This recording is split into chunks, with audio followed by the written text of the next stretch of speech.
I have deliberately titled it slightly differently, Nurturing Young Tech Startups to Success. And the only startups that I know are DeepTech startups, so I will talk only about DeepTech startups.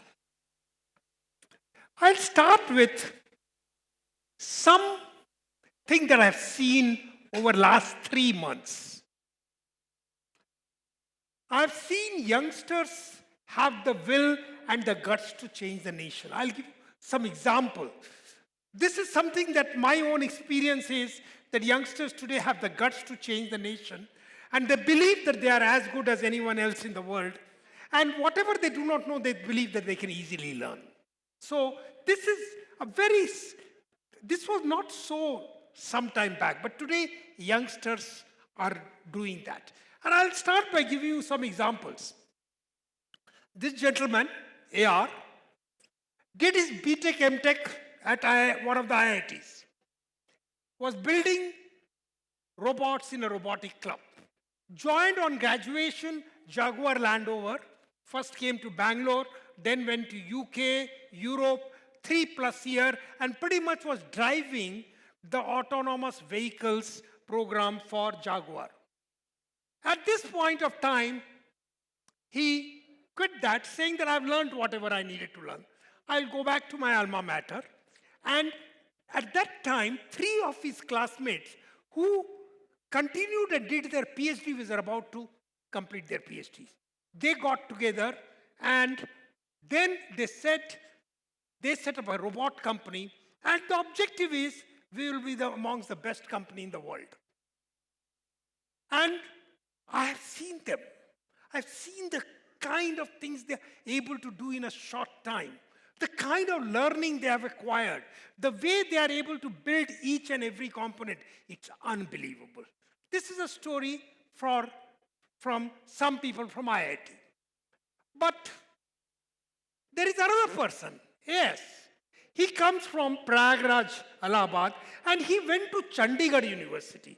And he found another person, DS, and together they created a group of 10 people at the university.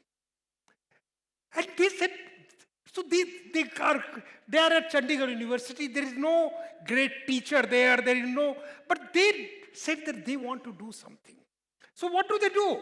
They learned the basics of rocket design. They wanted to do the rocket design. They found there was a very good NPTEL course by 2 of the faculty members from IIT Madras. They picked it up and they said they went through it 5 times to learn every aspect of it. Then they found a retired ISRO director, a Padma Shri, very good one, to mentor them. And they got 5 lakhs rupees grant from somewhere. Team members did internships at Space Institute, Agnikul, at some of the other startups, at IITs. And then they built, initially, the several members worked for 4,000 hours in a year for 2 years to design an engine, initially with a 500 Newton thrust using SolidWorks, and test fired and succeeded. Then they took up a 5,000 Newtons engine, rocket engine. They failed. They learned from the failure, fired again, failed. They actually failed 13 times. I saw great documentation of each of their failures, learning from the failures, and 14 times they succeeded. And now they have set up, they are starting a startup, and they recognize that they need to make a 25,000 Newtons, and it's a matter of 1 to 1.5 years, and they will get there. You see, and these are people not from IIT. They are from a college, from middle class to lower middle class background, from a college which is hardly known. And you find that. There's a third person, yes, from a tier 3 university. He graduated 2 years back. He set a DeepTech company for coatings and diffusions for wear, oxidation, and corrosion resistance. Fortunately, one of his faculty members did his PhD in chemistry at IIT Madras. Unfortunately, he is no more. But With him, he learned every aspect of coatings and diffusion. And he has built a technology which is about 6 to 7 times better as compared to what is available today. And I've seen the test, I've seen it working, and he couldn't initially convince anyone in India to find a market. He went to Middle East and was able to start selling his coatings to oil companies in Dubai. And now he's moving to do variety of other things. This is another person, G. He studied aeronautics, again in a tier 3 college in engineering. Assembled 7 of his classmates. They said, this is a university college where hardly any academics went on. They just had to write the exam and somehow get a degree. He took 7 of them and sort of said, we must do something. And fortunately, they got one professor, and they wanted to understand satellite propulsion system, not rockets. The first one was the rocket. This is a satellite propulsion system. After they graduated, they said they had not learned enough. But they were not able to get admissions in IIT, so they went to MIT Crumpet in aeronautical engineering, did their MTech, and then they also worked in Agnikul, internship in ISRO, and things like that, and then set up a company. And for a green propellant with a target of 1,000 newtons. They got some money, 10 lakhs and 50 lakhs, and they have been able to succeed. And I've seen their test results with 100 newtons, and they are ready to go to 1,000 newtons. Each of them will become a leader in their area as they move on. There is another person. So one person from Surat, from a college which I have never heard. He has given me information. I still cannot even figure out what the college is. After graduation, he first felt, he did in computer science, that he needs to excel in software. He went and joined some software company, started learning. But then he got bored and said, no, I need to do hardware. He had no understanding of hardware. He started from scratch, building things.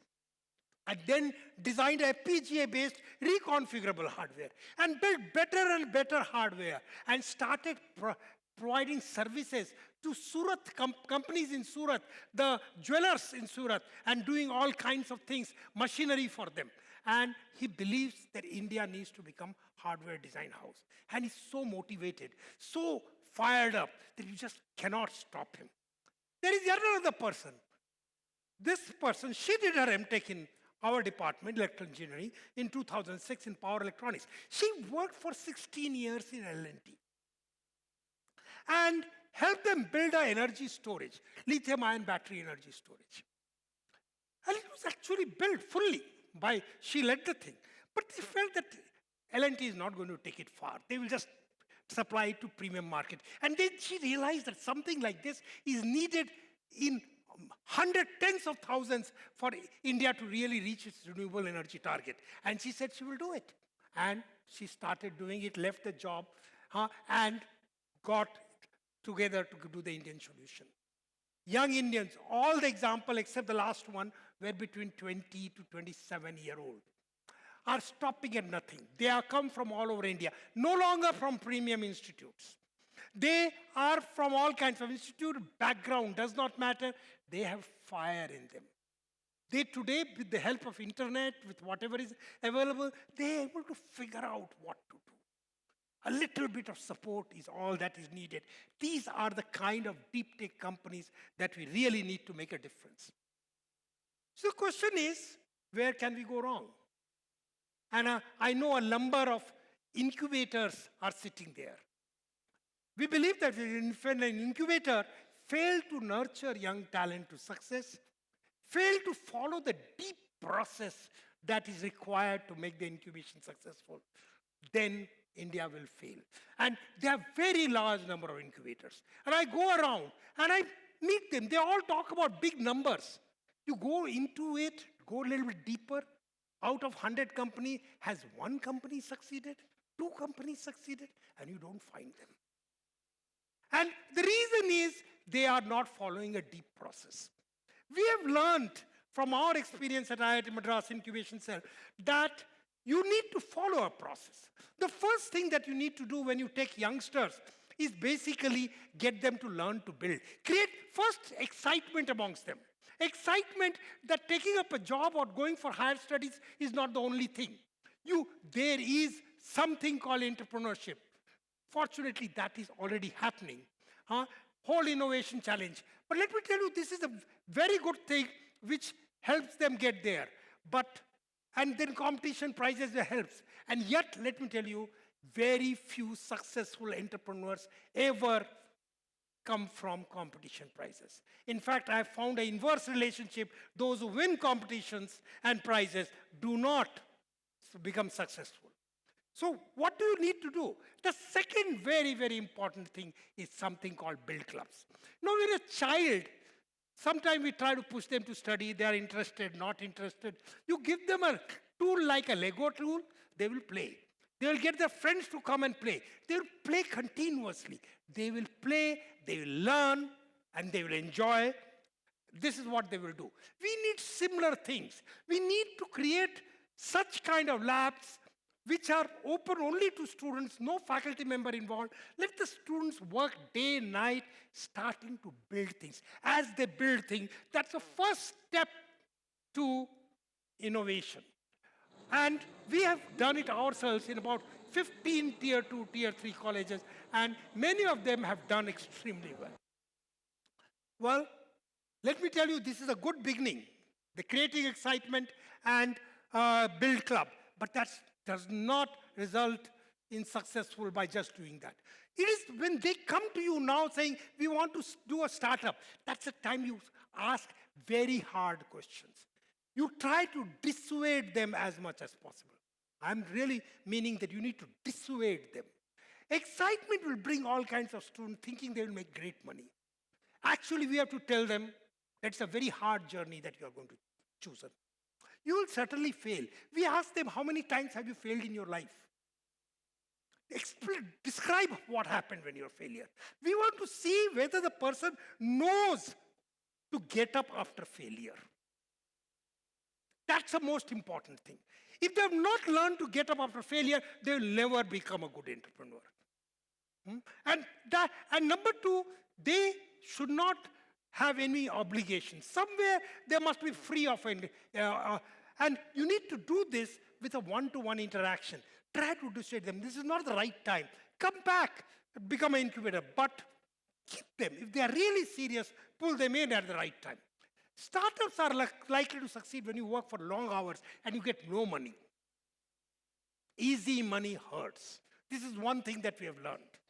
We think that we'll push in money and people will succeed. Everywhere money has been poured in. Something like 2,000 incubators. They give money and they forget about it. Hardly any company succeeds. Space services, etc., you give them. But give them small bits of funds, make them sweat for it, and basically train them well. It requires multiple trades. Product idea plays a small role. How to build products, manage people, manage finance. No, hardly anyone understands. Assess market, manufacture product which a customer will like, sell, make margin with each sale, raise money. All these things they need to learn.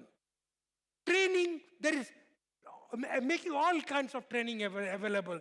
From concept to product development, understanding the market, prototype to manufacture products, understanding balance sheet, cash flow, receivable, payables. These are the most important thing, and we find that we do not teach it to the would-be entrepreneurs. How do we expect them to succeed? Mentors are very important, but mentors themselves must have come from industry who have built industry, not just working in industry. If they've just worked in industry, things are already done for them. That does not work. But remember that mentors must be pure advisors, assigned one-to-one. Mentors may advise. Advice is taken, not taken, depends on the entrepreneur. Deep networking among startup founders. I found that in our early period, we found that the founders are all together and they learn from each other. And actually, they learn from each other far more. Even as a student, we learn much more from each other than from our classes. Same thing, the startups learn from each other. You need to create the right environment. And if you find that you're not able to, you need to formalize that, create deep networking, and they become a support group. It's a very lonely journey. Failure is not easy. You need people to lean on, and that is what has to be done. Of course, you need certain discipline. For example, we insist that you should have a board from day one. Find at least one independent member. We'll have our mentor and one person from our incubator also sitting there. Have a monthly meeting. Third Wednesday, 3 p.m. It has to be, every month, there has to be a meeting. We even define the slides. First slide is what went well, what went so-so, what did not go well. Second slide is action taken over the last month's decision based on the minutes. Third, your cash flow. Straight go to financials. Balance sheet, P&L, receivable, payable. Fourth slide, what is the status of a product? What is the market funnel? What is the sales funnel? Concept of sales funnel. What is the probability of each sale that you will be able to get through? And then look at marketing. Look at HR. Why will people stay with you? What if they walk away? How much are you paying them? How are you training them? Then, of course, compliance, tax, filing, because unnecessarily you get into trouble if you don't do that. If you don't put this discipline, then we get into trouble.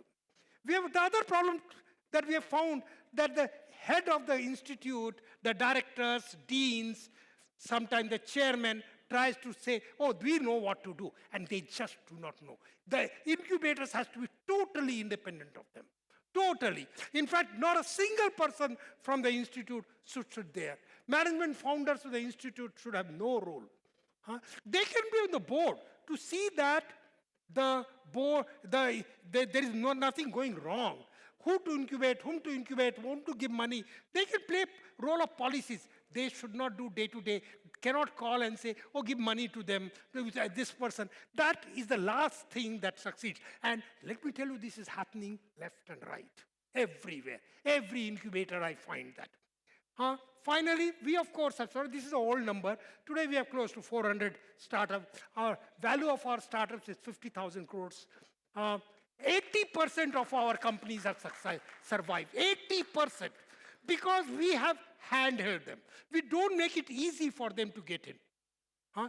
But when we do that, we actually get them to survive. Well, what am I finally saying? Some seed funding after experience committee evaluation, 5 lakhs, 10 lakhs, maybe 20 lakhs.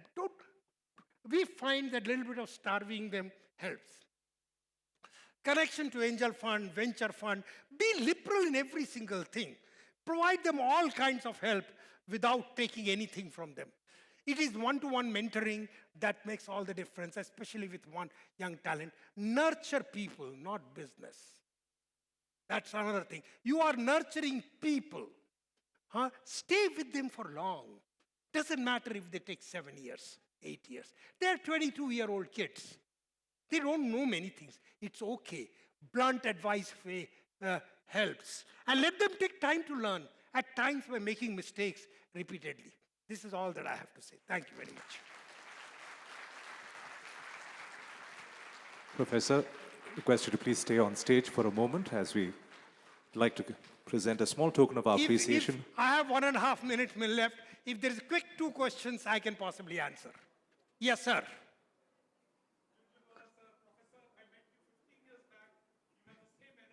Questions? See, when you work for the country and the society, then things happen. One more question. 50 seconds. Yes. Sir, today only I got to know that there are incubators in IITs. Every IIT has it. Yeah, every IIT has it. But when you go on Google or you do a normal research, there isn't much information that you can find out about the spin-offs that are coming up from IITs or how are incubators, because I'm surprised that you're saying. I thought that we are too much hype is created. In fact, on today incubation, all that.